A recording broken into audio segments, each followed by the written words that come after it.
Look closely. What do we all have in common? No matter what corner of the world you live in, you need food, water, shelter, and money.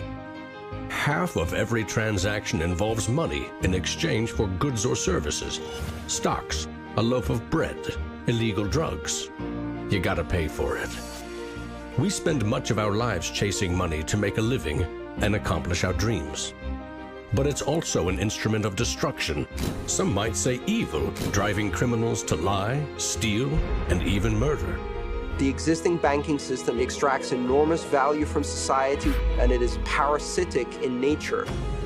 Money is a catalyst for the worst and the best of human endeavor. Before civilization, we created currency, fuel for wars, the path to power, champion and enemy of innovation. Money is so integral to our society and our global economy that its true nature remains a mystery to most. This is the story of money, perhaps the end of money as we know it. No matter how fat your bank account or how thin your wallet, to us it's all cold hard cash. There are some who want to kill it. Get rid of it. Burn your dollars, your euros, your yen, and transform every penny you have into ones and zeros, digital currency. Entrust it to the web and computers spread across the planet. Magic internet money. It's called cryptocurrency, Bitcoin. Invented in secret, it was a gift to the world. It's not just a currency, but it's actually programmable money. A potential curse on bankers. And there's nothing that the big banks or politicians can do to stop it. Breaking every government's grip on money supply. What the internet did for information, Bitcoin is doing for money. Could it be the new gold? No, you have to really stretch your imagination to infer what the intrinsic value of Bitcoin is. Regulators, the Federal Reserve, the banking system, please understand this is a thing that they have to take seriously. This is going to change the economic culture. Bitcoin could be a microeconomic miracle worker, and it could be a macroeconomic wrecking ball. Is Bitcoin the currency of the future? A godsend for criminals?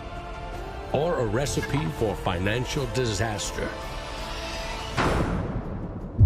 If you trust your money just as it is, we have a little story to share.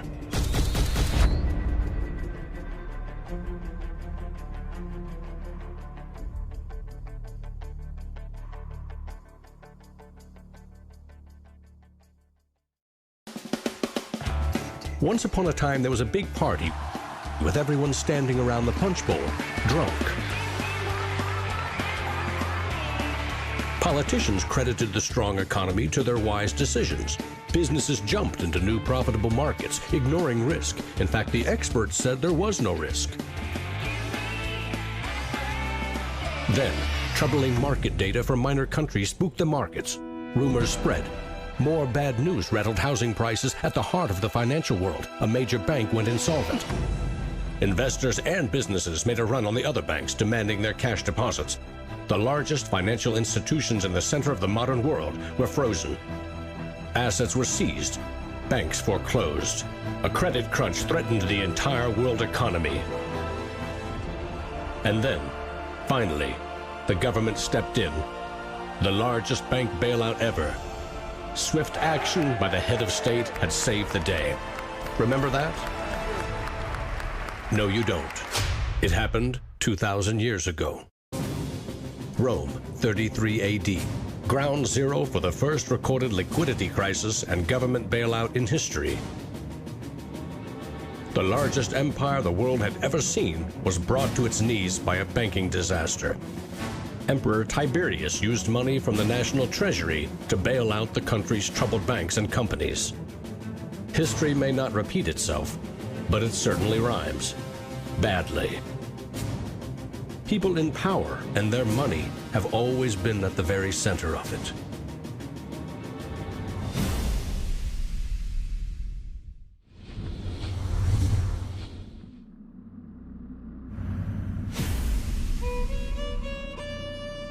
The story of money is as old as civilization itself. When we lived in small tribes, keeping track of debt was easy. You owed somebody a load of firewood. A neighbor owed you a piece of meat. Credits and debits were kept in your head, a mental ledger. Currency is a language that allows us to express transactional value between people. It's technology that's older than the wheel. It's as old as fire. When humans wanted to trade outside their tribe or village, they needed something everyone could agree had value, something scalable. Enter commodity monies. There were many kinds, but each had to embody the same 5 characteristics. A commodity money is relatively scarce, easily recognizable, can be cut into smaller pieces. You can substitute one piece for another of equal value, and you can carry it around without too much trouble. In ancient Rome, it was salt. The Aztecs used cacao beans. It was whale teeth on Fiji, yak dung in Tibet, shells in Africa and China. Grains, metal, ivory, rare stones, leather, fish. If it had the 5 characteristics of commodity money, someone probably used it as currency. And then you ask, what value do these currencies have? If you go into a primary school, you'll see children exchanging rubber bands and Tamagotchi and Pokemon cards and baseball cards and sweets and candy and any other form of currency. People invent currency when they have no other currency. And now they're going to invent digital currencies. But commodities that aren't durable are a lousy store of value. A bad cacao crop or a huge new salt discovery can throw your currency and economy into turmoil. A more stable system was needed. About 2,500 years ago, the first metal coins were minted in China and in what is now Turkey. These coins shared the same 5 characteristics with commodity money, but were also very durable. In some cases, coins are the only thing left of entire civilizations. Money does not originate with governments. Money arises naturally as markets begin to develop and as people with a division of labor realize that if I have eggs and you have a cow, we may need some medium of exchange in order for you to buy my eggs or for me to buy your cow. Coins were an objective and universal unit of account, and they allowed people to buy and sell goods over vast regions. The market economy was born. Coins worked, but only if people trusted that the king or emperor who issued them wasn't cheating on the metal content. Using coins also meant that an authority now controlled the supply of your currency. Money and political power were inextricably linked, centralized. Minting coins in a steady and predictable manner allowed economic growth and stability. The Wushu coin in China retained its value for 500 years. In Constantinople, the solidus lasted for 700 years. But in those times, the coins didn't have this sort of milled edge. They were flat, and what used to happen was, as coins were passing from people to people, people would cut little bits off. And in fact, some of the taxation that the kings would do would actually be take 1/8 of the coin off. Taxes built castles and financed military campaigns, expensive hobbies. Soon, royal mints were substituting cheaper metals for silver and gold. This is called debasement, and Europe's kings made a habit of it. The currency of France was debased every 20 months for 200 years. If no one can trust the gold or silver content of your coins, how can you trade with other countries? International merchants found a solution. They recognized that one person's debt has value. It can be traded or transferred. When those IOUs came from reputable sources, they could be used as a form of money, paper money. This money was not based on hard commodities or metal, but instead on someone's promise to pay. Merchant families like the Medici in 15th century Florence acted as clearinghouses for these IOUs. It worked like this. an English trader ordered a shipment of Italian cloth from the Medici for 100 gold coins. His promise to pay the Medici was put on paper. Meanwhile, the Medici owed 100 gold coins to another trading partner for delivery of wine from France. The parties didn't go to the expense of transporting and exchanging gold coins. Instead, the paper was transferred. Everyone agreed that the paper had value, 100 gold coins, but only because everyone trusted the Medici as solvent middlemen. They had created a paper money machine. Within a few generations, they rose from low crime to high finance. Their great wealth helped fuel the Italian Renaissance and elevated the family to levels of enormous political power, the power to marry into royal families and get elected as popes. The ties binding money to power, politics, and influence now ran through church and state. Merchants had proven that creating paper currency could be wildly profitable. Goldsmiths wanted in on the action. Imagine it like this. If the goldsmith had seen over a period of time that some of the coins he was storing for people were gathering dust, the people who owned them don't need them right now. So what if I go and lend them out into the community and I charge them interest on this loan? So he starts out lending some of these gold coins, and then later he realizes actually people don't even want the gold coins, they just want the piece of paper that says the gold coins are in the bank and with the goldsmith. So I can now make a loan with these pieces of paper, and whatever I write on a piece of paper, as long as people trust me, they'll trust the paper. And effectively the goldsmiths and the early day bankers, they had literally acquired the power to print money. More and more private paper money from merchants and banks circulated and began to rival the crown's coins.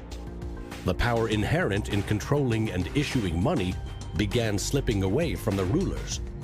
They couldn't tax or debase this new kind of money, but they had bigger ambitions than ever with trading posts, colonies, and empires that now stretched across the globe. For centuries, European countries would take turns building massive fleets and waging war on each other to rule the world.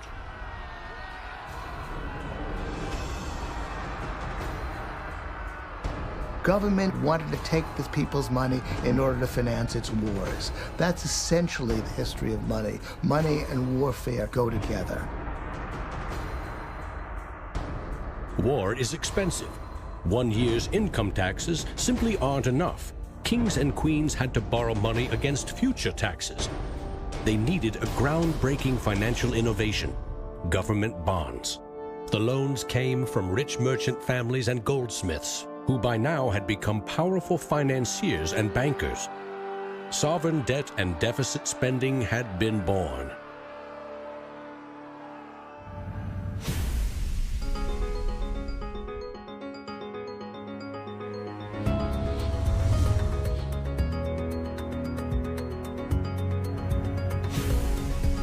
In 1694, the Bank of England was established to fund a war against France. England's central bank was privately owned and granted the monopoly to issue banknotes, paper that could be redeemed for an equal amount of gold from the government coffers. The central bank soon also managed the entire debt of the crown. Money has been a tool of sovereignty for centuries. Being able to issue currency gave you the power, but it also gave the value to that monetary supply by backing it with a force of state, with essentially the debt of state. When the U.S. won independence from Britain, the first article of the new Constitution gave Congress the exclusive right to coin money. This currency's value was tied to gold in government vaults. From 1781 until the Panic of 1907, the financial system of the U.S. was an economic petri dish. Brief central banks, state banks, private currency, government currency, depressions, strong growth, recessions, regular boom and bust cycles. The long term, as far as capital is concerned, people want predictability. People want stability. From the back of that, they can plan. Now, it's very hard to plan in the long term with such a level of volatility. In 1913, bankers and politicians decided that it was in the country's best interest, and theirs, to have a permanent central bank. They created the Federal Reserve. Among its jobs, expand or contract the supply of a single national currency, the Federal Reserve note. The dollar was tied to gold, and strategic control of it would avoid booms that lead to busts. At least that was the plan. Then came 1929.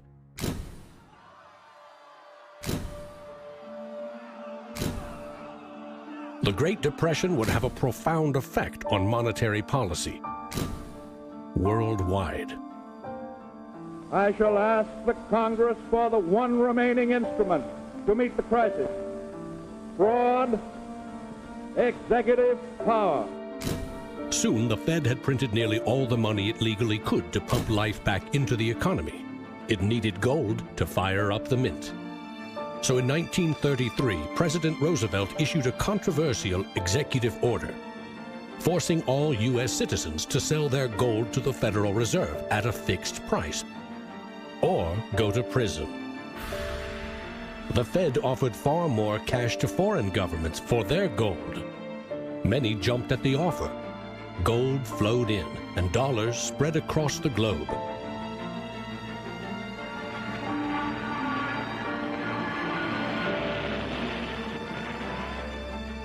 World War II devastated nearly every major economy, except the United States. The military and industrial juggernaut emerged as the global financial superpower. The dollar had become the world's most stable and trusted currency. Other countries pegged their currency to the dollar, which could still be redeemed for gold. In fact, the U.S. owned more than half of the world's gold reserves. In the next few decades, more dollars flowed to foreign countries. Governments began debasing their coins with cheaper metals and printing more of their own currency than they had in gold. The bond between precious metals and paper currency was cracking. This is a 1966 50-cent piece. It was the last coin in regular circulation in Australia to contain silver, and it contains 80% silver. So in 1966, this was 50 cents. Nowadays, it's $8 roughly in silver alone. By 1966, foreign nations had had enough of the U.S. collecting gold and printing cash. And they had more value in dollars than the U.S. had bullion in its vaults. They demanded gold in return for their paper dollars. Arguments about the value of the dollar versus their currency ensued. In 1971, President Nixon settled the matter. He severed United States currency from the gold standard. I have directed Secretary Connally to suspend temporarily the convertibility of the dollar into gold or other reserve assets, except in amounts and conditions determined to be in the interest of monetary stability and in the best interest of the United States. Never again could anyone legally demand U.S. government gold in exchange for paper dollars. For better or worse, the dollar was now backed solely by the full faith and credit of the United States government. The wealthiest nation the world had ever known would bet its future on a single word: trust. People have this mythology of money that is based on very little fact. And one of the nice things about Bitcoin is that it forces people to start to ask questions about the fundamentals of money. Bitcoin is an attempt to adopt the advanced computerized system that we have, the internet, to resurrecting what money used to be all about.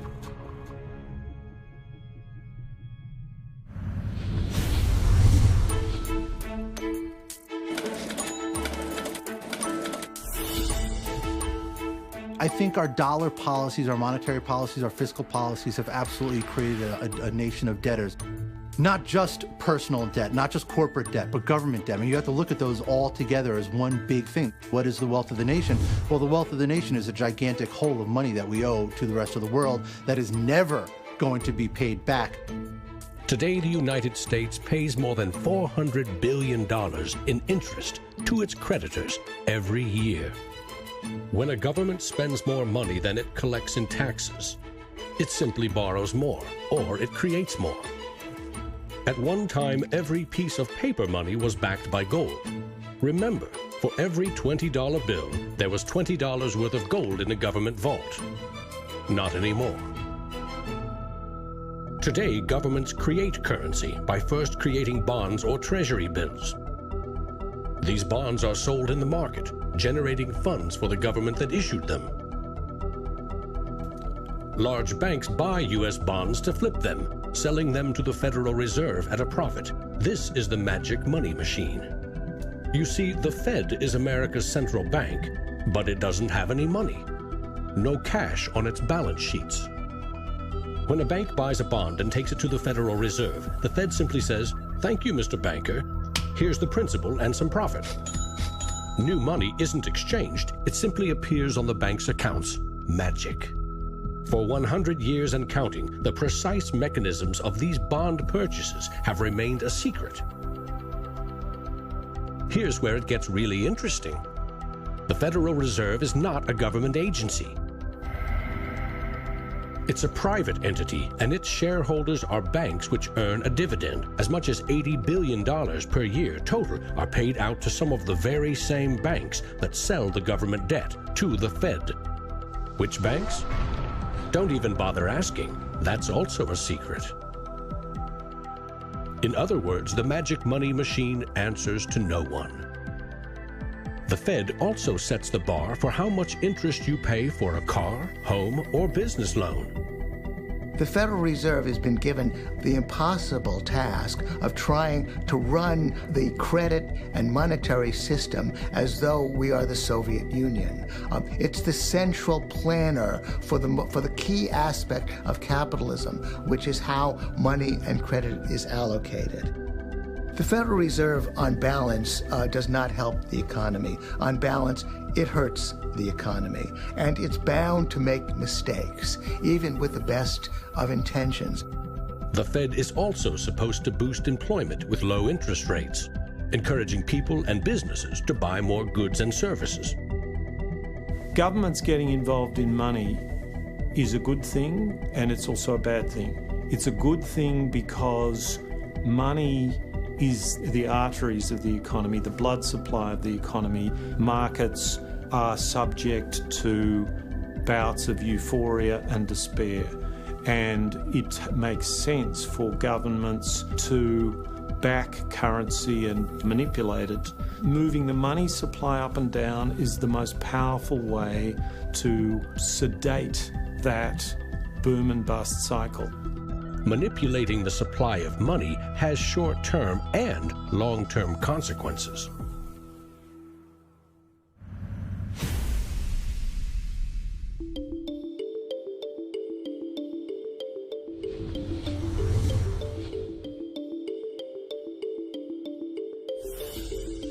Central banks aim to create new money carefully, strategically, and very, very slowly. Releasing more money into the economy causes prices to rise, ideally by 2% every year. That's supposed to foster economic growth. But 2% inflation means the buying power of one cash dollar in your pocket today will be 98 cents next year, and less nearly every year to come. Since 1913, when the Federal Reserve took over the United States dollar, we've seen that the United States dollar has decreased in value 98%. Inflation is a far higher tax because on your income you pay it just once. If inflation is 2%, you're paying a 2% tax on your net worth every single year, your net worth held in currency. So, what does that mean? If you earned $1 in 1913, you could buy 16 loaves of bread. Today, $1 barely buys you one. That's not a quaint notion of how cheap things used to be. It's proof that the value of your cash is slowly withering away. That $1 invested at 2% in 1913 would now be worth $7.24. More than 600% return versus a near total loss. The US dollar has gone from being worth $1 to now being worth about 4 cents. So that's, 96% of its original value. And it's a direct result of government control. Governments don't create money from thin air all alone. You play a key role in the magic money machine.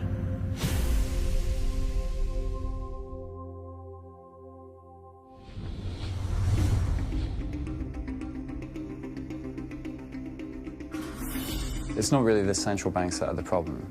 I mean, they're part of the problem, but the real problem is that we've given the power to create money to the same banks that caused the financial crisis. We put our paychecks and savings into a bank account and draw from it as we need it. The banks are custodians of our money. Right? Wrong. It is now the property of the bank on their balance sheets. They can do just about anything they want with it. For example, create new money. Here's how. Your bank account shows $100, but the bank only holds $3 and loans $97 to Bob to buy something. In the bank's computers, you still have $100 in your account, but Bob now has $97 of new virtual money in his account, just digits on a computer screen. There's no cash, no gold, or anything else backing up the new numbers in Bob's account. Just his promise to pay it back. This is new money created as debt.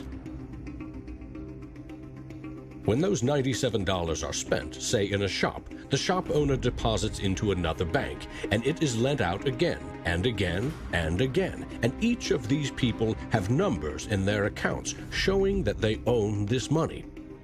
So your original $100 has multiplied. Now there are over $3,300 in the system. This process of loaning out far more money than a bank actually has as cash on hand is called fractional reserve banking. In the UK, 97% of the money that exists is just numbers in the computer system, and those numbers are created by the banks. Banks earn untold billions in interest every year by creating and lending virtual money. What's more, banks don't even need your deposit to create new money. If they consider someone credit-worthy for a loan, they can put new magic money into his or her account and start charging interest. So reporters talk about Bitcoin as though it's the first digital currency. But actually, we use digital currency every time you make a transaction through internet banking or through your bank card. Actually, it's not even just digital currency, it's digital currency that is created by the banks, essentially out of nothing. In other words, all new money is debt. This is the part of money creation that isn't taught in economics class. Money in paychecks, bank accounts, 401ks, that loan to Bob, credit card debt, your home loan, all began life as virtual money created by the banks. The entire system is based on trust. Trust in the bank's solvency. Trust in the debtor's ability to repay their debt. If all bank customers demanded just 3% of their deposits right now in cash, this run on the banks would reveal the truth. Almost none of that paper currency you think is in your bank account exists. It never did. Remember the drunken party? Our financial crisis had everything to do with virtual dollars. Too many people with very little income borrowed a lot of money they could never repay. But the banks didn't care. They didn't have to. They quickly made and sold shaky loans to someone else for a profit. And I got them all approved. Apply now. Selling bad loans was a good business until the whole thing blew up in a global financial crisis.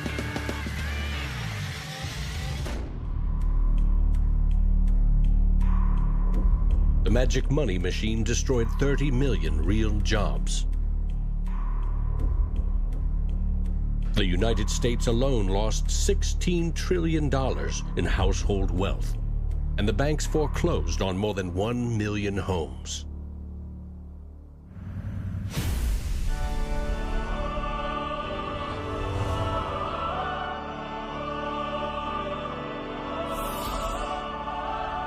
Selling subprime loans and betting they will fail may not be sacred, but it is lucrative.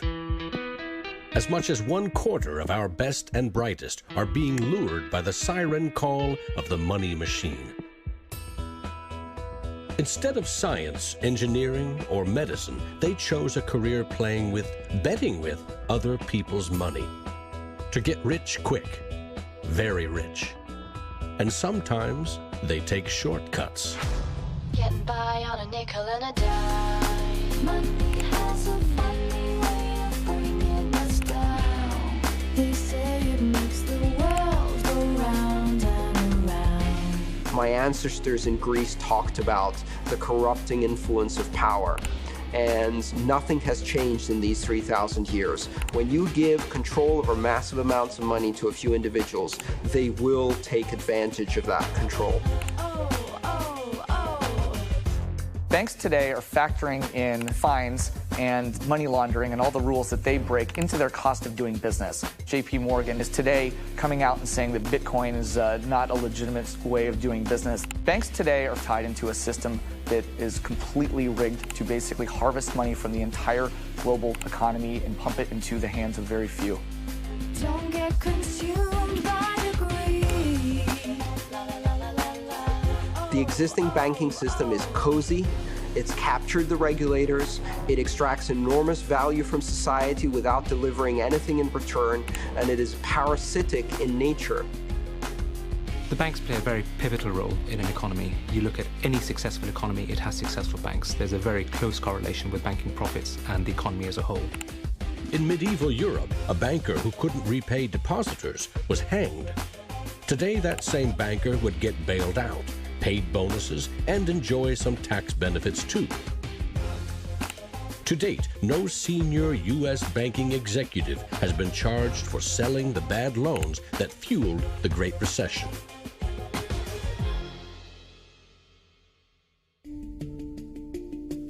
In December 2014, just 6 years after the last banking crisis brought the world to its knees, a congressman snuck a last-minute provision written by Citigroup into a crucial funding bill.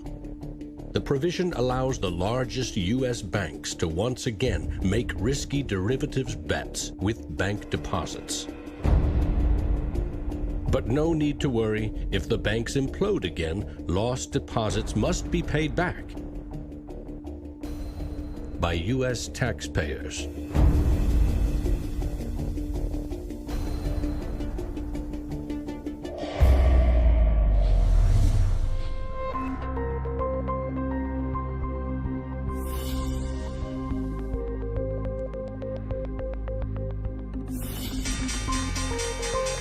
Today's financial innovators package assets in ever more complex ways, slicing, dicing, securitizing, always using someone else's money.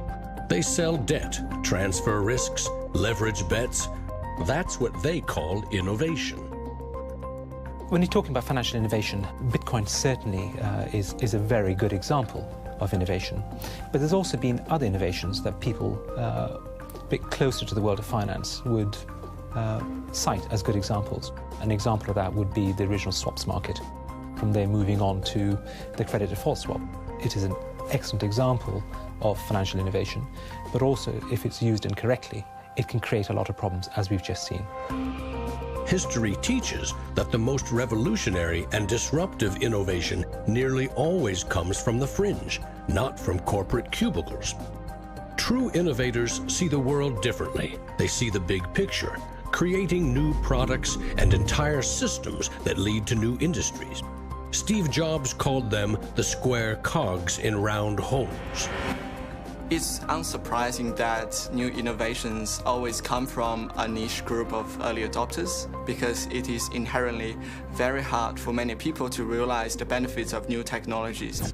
In 2011, most Bitcoin community people were either people from the technology space, the geeks and hackers, or people from the traditional financial industry. There are even some bankers and hedge fund traders using Bitcoinica at that time as well, which was really surprising to me. A radical new idea is often met with skepticism, ridicule, even hostility from those who stand to lose the most from its success. Case in point, the automobile. In the late 19th century, Carl Benz and others built the first cars, contraptions that could threaten the stagecoach and railroad industries. These self-propelled vehicles, or road trains, would certainly scare horses, injure people, and damage roads. Cars, the railroad barons said, were just too dangerous. And to protect us, they used their power to pass a law in 1865. It required every automobile in England to observe a 4-mile-per-hour speed limit and to be operated by a crew of 3, a driver, an engineer, and a flagman. This heroic flagman walked in front of the car to warn fellow citizens of the coming danger. The railroad tycoons, the lawmakers, the self-appointed gatekeepers used regulation to stifle innovation. But they didn't invent the flagman. He's been around for a long time. For centuries, very few could read. Books were copied by hand. The people in control, political and religious leaders, wanted to keep it that way, and they greeted Johann Gutenberg's printing press with licensing laws, publishing bans, taxes. In some parts of the world, printing was a crime punishable by death. After all, they were just protecting us from dangerous ideas. Before the printing press, there were an estimated 30,000 books in all of Europe. 50 years later, there were 10 million. As Gutenberg's invention flourished, the Dark Ages withered. Progress couldn't be stopped. But the flagman never stops trying. His masters set him loose on each of these innovations because they threatened someone's profits, someone's control. But remember, this is a story about money. What if a technological innovation allowed anyone in the world to be their own bank? To create a currency free from taxes and banking fees?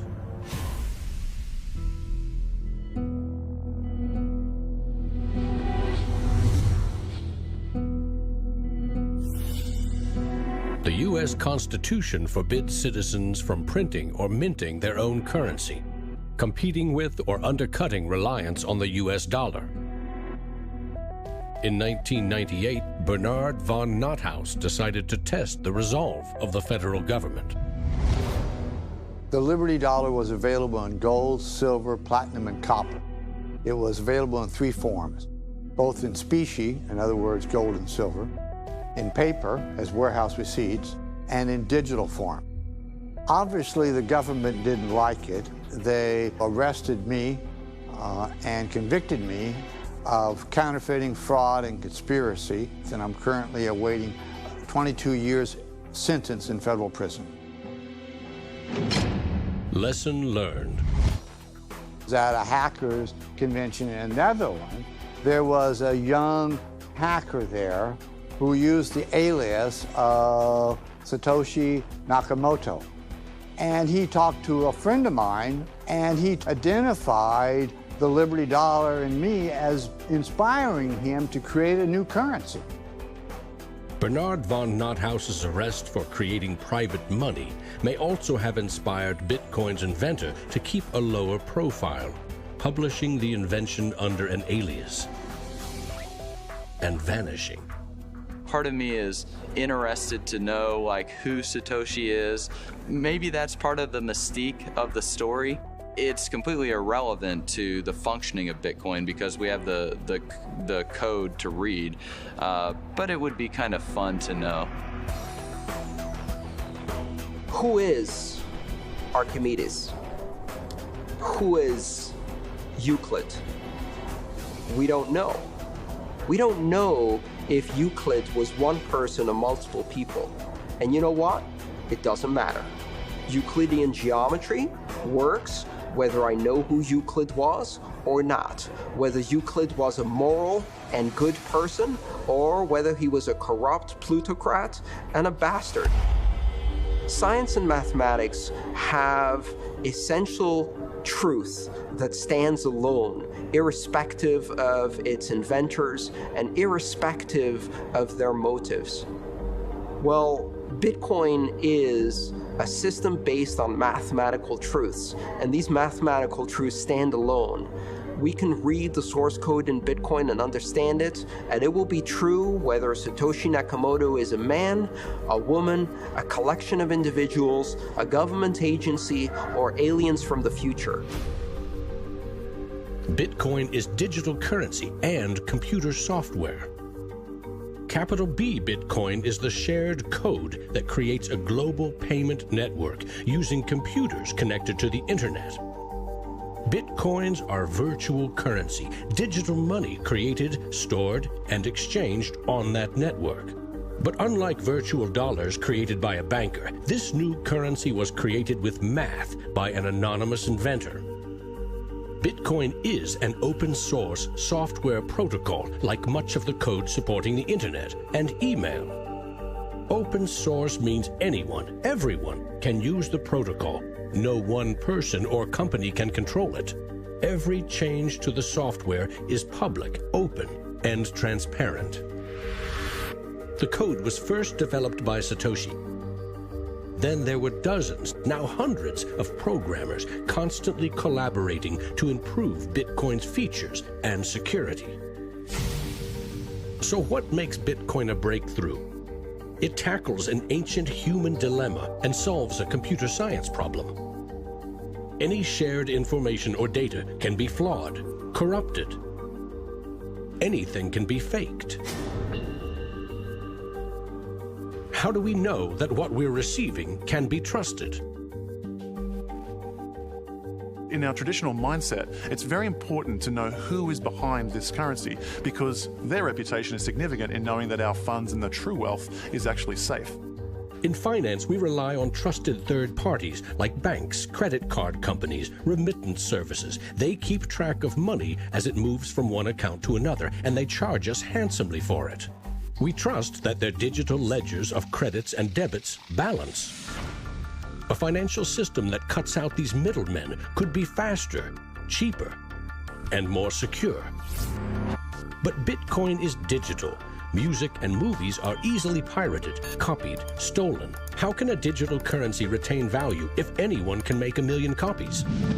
The answer is at the core of Satoshi's invention. A Bitcoin is not a file on a computer. It's an entry in the publicly distributed database called the blockchain. Just as the Medici kept a ledger of credits and debits, today's banks record each transaction as a plus and minus in their ledgers. Now we call them databases.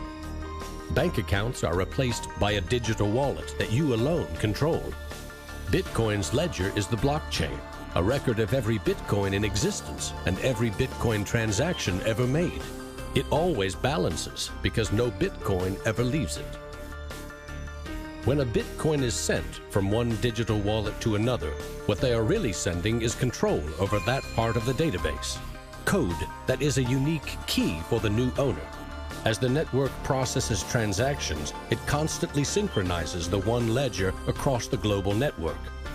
Each computer or Bitcoin miner has a complete and identical copy. And because the blockchain is public, it cannot be controlled by any one person or computer.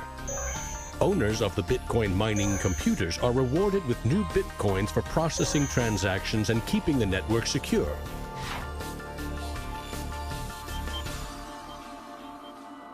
In other words, the Bitcoin network replaces banks and bankers. Today, the combined computing power of this global network is greater than the 500 biggest supercomputers combined, times 10,000. And because every transaction is verified and recorded by the network, a Bitcoin cannot be forged. Digital currency cannot be debased with cheap metals or printed by the billion at will. Too much currency can unleash a monster, skyrocketing prices, trillion-dollar bills that can't buy a loaf of bread. There's a big movement in the U.S. demanding that the Fed be audited so we can find out what they're doing. Nobody really knows how many dollars are in existence, for example. Ben Bernanke created several trillions of dollars over the last several years, but nobody really knows where they landed. At any time, for any reason, the central banks can print as much money as they want. They call it fancy things like quantitative easing. And when they do that, it makes the dollars or euros or yen that you and I have worth less. So if the world starts using Bitcoin as their currency, It can't be controlled by central bankers or politicians. Remember, central banks create money to boost the economy and try to pull it back out before inflation heats up. But no one knows how much magic money global banks are creating to boost their profits with questionable loans. Bitcoin's completely the opposite. It's totally transparent. You know exactly how many exist. The computer code behind Bitcoin has a built-in brake pedal, cutting the creation of Bitcoins in half every 4 years. This ensures a transparent, controlled scarcity and ultimately limits the total number of Bitcoins to 21 million. No lobbyist, no politician, no banker can create more or change the mathematical rules dictating their creation. Advancing accountability. And that's one of the things I think is most exciting about Bitcoin and the technology behind it, is not so much that it will supplant the dollar or that it will supplant government itself, but that all of a sudden there's a competitor to government, and that government itself now needs to look over its shoulder more than it did. This new digital currency can be purchased online with a credit card or in person with cash. And it has the 5 key characteristics of money. But is it a store of value? Is it stable, or will it diminish over time, like a commodity rendered useless, or a crop that fails? The ultimate power of a cryptocurrency is unleashed by mainstream adoption and an ever-growing volume of transactions. With Bitcoin, the currency has been created much more slowly than other currencies. And the effect of that has been to turn it into what is essentially a speculative asset. If you ask a lot of Bitcoin enthusiasts whether they're spending the currency, they're not. They're sitting on it and waiting for the price to go up. It isn't a currency if you don't use it to pay people. The point is, the average person is quite happy to walk into a bar and hand over, a $5 note in order to get a drink. So you've got to realize that most people are happy with the money system they have. If most people are happy with cash, they're in love with plastic. In the US, 2/3 of in-person sales are done with debit or credit cards. That plastic is a 60-year-old technology, created by a middleman, never designed for the internet. Each transaction requires personal data, like your name and address. Credit card databases are regularly hacked, with fraudulent purchases charged to your account. Criminals buy and sell stolen credit cards by the thousands in dark corners of the internet. In some parts of London, 1/3 of all online credit card transactions are fraudulent. Card issuers don't hold you responsible for fraud, but protection comes with a price. 2 to 4% in fees. That's $50 billion a year. The issue with credit cards from a merchant's perspective is there's a lot of risk. If they take a credit card, there might be a chargeback, there might be fraudulent purchases. In fact, there's hundreds of billions of dollars every year in fraudulent purchases. A Bitcoin purchase is done for pennies, but there are no protections. If you lose your passwords or are fooled into paying the wrong person, you can never get your money back. It is like digital cash. For a seller, this means no chargeback risks. For an e-commerce company like Expedia or Overstock, cutting credit card fees can double their profit margin. You could not miss the point more effectively than by thinking of Bitcoin as a currency and payment network that will make shopping easier for the first world. Bitcoin is about everything else, everywhere else. There are 2.5 billion people without a bank account. With Bitcoin, a mobile phone with an internet connection is now a bank with access to the global marketplace. What happens when Bitcoin services and infrastructure and Bitcoin wallets and payment processors start going into these countries? These people will be able to gain benefits from trade where they could not previously. These people will be able to send money home, international remittance, which is one of the major pain points of the current financial system. Yeah, if I send $100, with banks it's going to cost me 20%, Western Union is going to cost 10%, other options that are competing with Western Union is still going to be about 5%. And if you are sending to really remote areas, it's going to be anywhere between 15 and 30%. So in terms of money remittances, it's going to be a game changer using Bitcoin. You do not need a bank account. You just need internet connection and a wallet to get set up. It's a tool to give people an access into the global ecosystem and give them a promise for an economic future, and specifically provide a way for them to not be dependent on a government that could shut down their bank accounts or even could go into their bank accounts and take out finances. Goldman Sachs came out with a report and they basically looked at if you were to replace all transactions globally, so FX, bank-to-bank transactions, with the Bitcoin protocol, and still charging 1%, mind you, it would save the global economy $200 billion, so not million, $200 billion a year in saved transaction costs, which ultimately goes back into the hands of the consumer. An international wire transfer can take up to 4 days. Yet the internet allows us to instantly and globally share text, pictures, videos, anything digital. Why not money? Money which we now know only exists as digits in a bank's database. Wouldn't it be great if you could send Bitcoin transactions just simply via a tweet?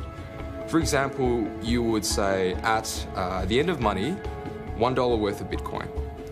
And so we built just that. All you have to do is hashtag it with Tippercoin, press send, and our Twitter bot will process the transactions, notify you, and give you a link. And this will allow you to either withdraw your Bitcoins or send it to someone else. With Bitcoin, you can send $1 or $1 million worth of value anywhere in the world.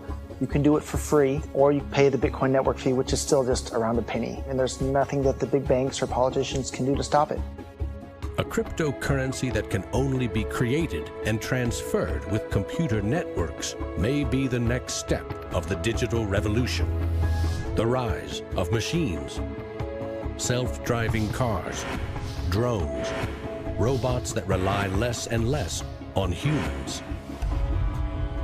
What I often think is that the future of Bitcoin or digital currency from a broader perspective is really about machine-to-machine payments. So by the time you have an unmanned taxi driving you around New York and then going to power up at an unmanned power station or going to get repairs at an unmanned auto shop, you'll see the machine-to-machine payments done with some sort of digital currency.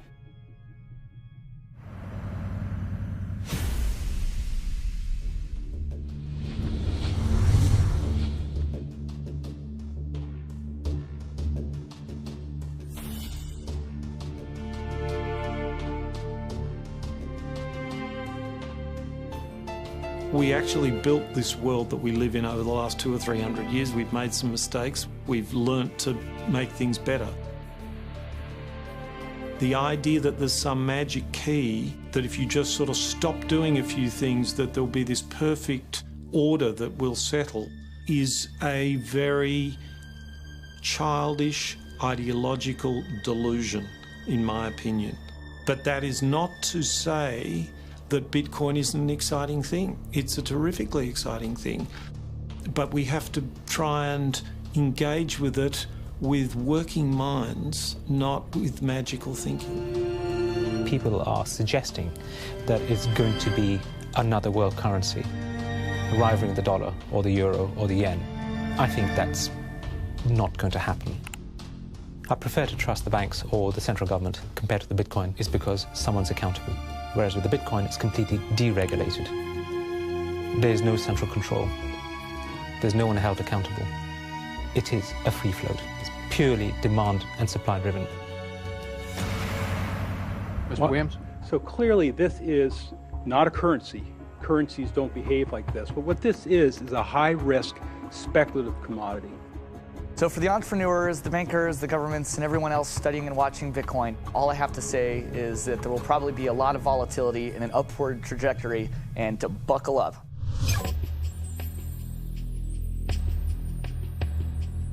Criminals, scam artists, bad actors are drawn to any kind of money like a moth to a flame.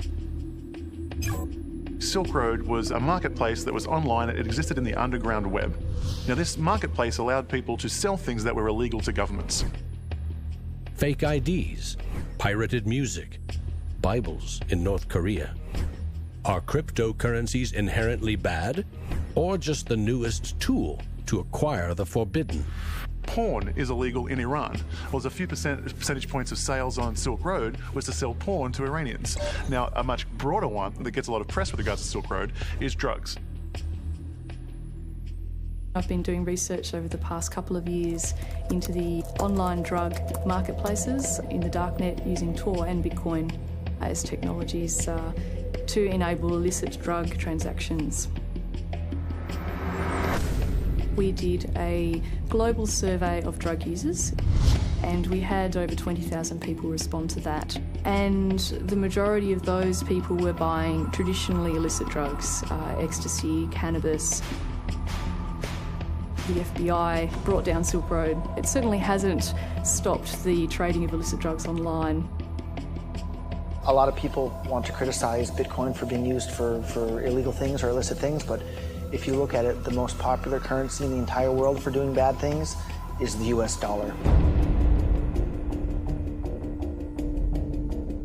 If you think of Bitcoin as a platform instead of a currency, then you really begin to see the potential it has. The ledger, which cannot be forged, it cannot be changed, and is universally accepted, is genius. There will be Bitcoin technology forever, and it'll have applications for years to come. Creating a secure global payment system may just be the beginning. Patents, contracts, land titles, proof of ownership can be baked into Bitcoin, securely held in the public ledger. I read up more about Bitcoin, I played with the source code, I built some things that I realized this is actually a very, very powerful protocol. It's not just a currency, but it's actually programmable money. The digital age has fundamentally changed the world. We have embraced digitized music, film, medical records, communications, the internet. The free exchange of information and currency can fuel revolutions, help in a disaster. But our money is shackled to the 20th century, manipulated by governments and banks. The champions of Bitcoin ask us to imagine payments without a middleman, investments without a broker, loans without a bank, insurance without an underwriter, charity without a trustee, escrow without an agent, betting without a bookie, record keeping without an accountant, global, secure, nearly instant, and free. Is it fantasy or the future of money and commerce?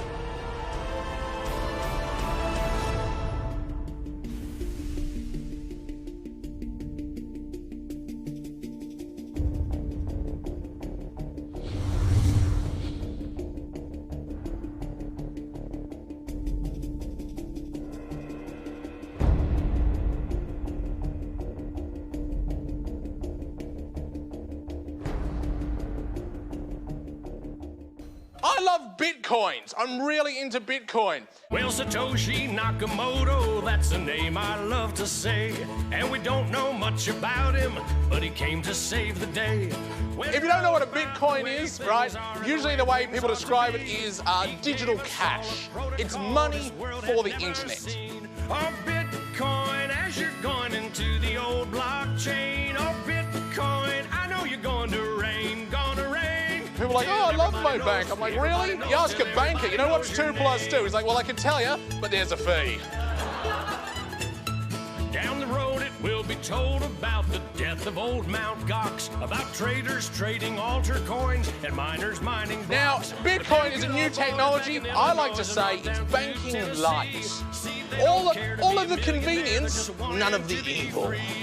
Bitcoin, as you're going into the old blockchain. Oh, Bitcoin, I know you're going to rain, till everybody knows, You know, when I go online and I buy, like, I don't know, a pair of socks, if I pay with a credit card, I'm just buying socks, right? If I buy those socks with Bitcoin, it's a revolution. I am sticking it to the man.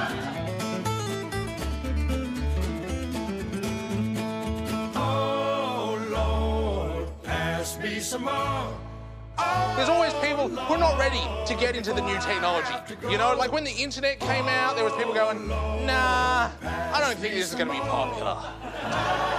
And then email came out and people were like, nah, this isn't going to catch on.